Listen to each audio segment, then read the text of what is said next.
حضرت عمر رضی اللہ عنہ کے زمانے میں ایک مرتبہ مدینہ طیب میں قحط پڑا۔ ایک شخص حضور اقدس صلی اللہ علیہ وسلم کے قبر طاہر پر حاضر ہوئے اور عرض کیا، یا رسول اللہ صلی اللہ علیہ وسلم، آپ صلی اللہ علیہ وسلم کی امت ہلاک ہو رہی ہے، اللہ تعالیٰ سے بارش منگوا دیجیے۔ انہوں نے خواب میں حضور اقدس صلی اللہ علیہ وسلم کی زیارت کی، ارشاد فرمایا کہ عمر سے میرا سلام کہہ دو اور یہ کہہ دو کہ بارش ہوگی، اور یہ بھی کہہ دینا کہ علیکہ ہو سمندری اور ہوشیاری کو مضبوط پکڑے۔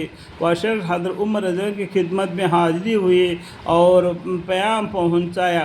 حضرت عمر رضی اللہ عنہ سن کر رونے لگے اور عرض کیا، یا اللہ، میں نے اپنے قدرت کے بعد کے بقدار کو طاہی نہیں کرتا۔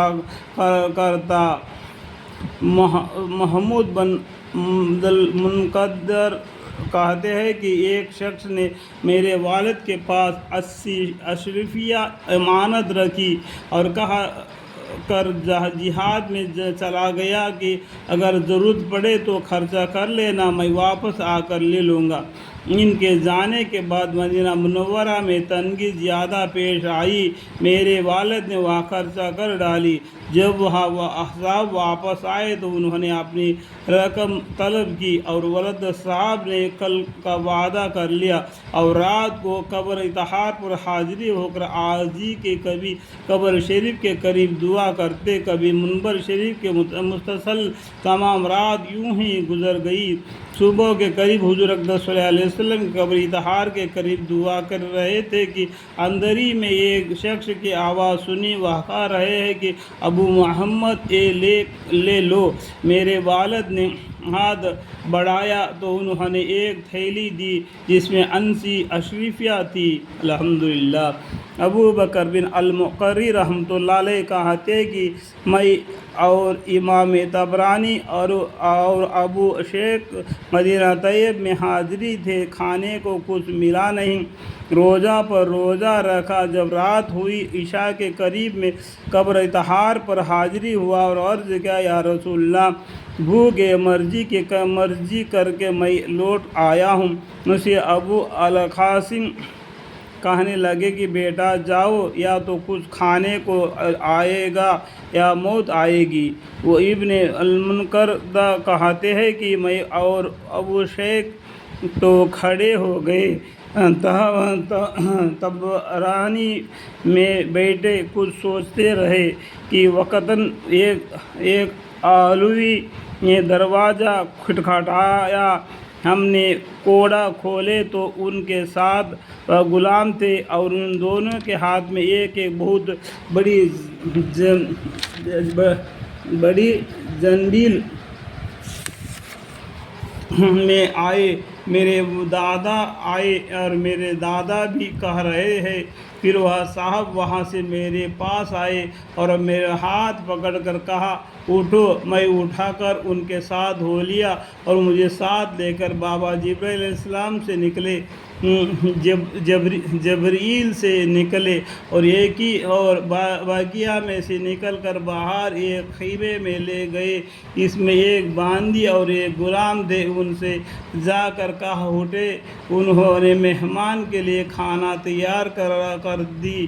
غلام نے لکڑیاں اکٹھا کر کے آگ جلائی اور باندی نے آٹا پیش کر ملتا ایک خاص قسم کی روٹی تیار کی، اور میزبان نے اتنی دیر مجھے باتوں میں لگا رکھا۔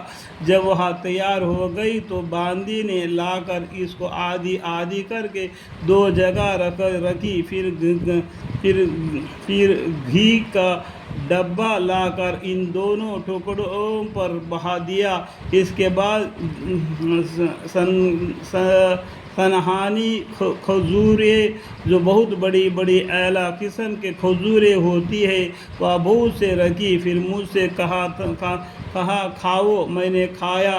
اس نے تقاضا کیا کہ اور کھاؤ۔ میں نے اور کھایا۔ پھر میں نے اور تقاضا کیا۔ میں نے کہا میرے سردار، میں نے کئی مہینے سے خوب گیہوں نہیں کھایا تھا اور نہیں کھایا جایا، اس نے میرے پاس سے جو بچا تھا وہ بھی، اور دوسرے ٹکڑا جو رکھا ہوا تھا وہ ایک زنبیل میں رکھا، اور 2 صاع کھجور جو تقریباً 7 سیر پخت ہوئے میں اس زنبیل میں رکھ کر مجھ سے دریافت کیا کہ تمہارا نام کیا ہے؟ میں نے نام بتایا۔ کہنے لگے کہ تمہیں خدا کی قسم پھر دادے عباس سے کبھی شکایت نہ کرنا، ان کو اس سے بہت تکلیف ہوتی ہے۔ جب تک تمہارا جانے کی صورت نکلے اس وقت تک جب تمہیں ضرورت ہوگی کھانا وہی تمہارے پاس پہنچایا کرے گا۔ یہ کہہ کر اپنے غلام سے کہا کہ یہ زنبیل لے کر ان کے ساتھ جاؤ اور ان کے ماں اس زنبیل کے حجرہ شریف تک پہنچا کر آوے۔ غلام کے ساتھ چلا۔ باغیہ میں پہنچ کر میں نے غلام سے کہا کہ بس میں راستہ پہنچ گیا، اب تم واپس چلے جاؤ۔ غلام نے کہا کہ اللہ واحد، مجھے اس کا قدرت نہیں کہ آپ کے حجرہ شریف تک پہنچانے سے پہلے واپس ہوں۔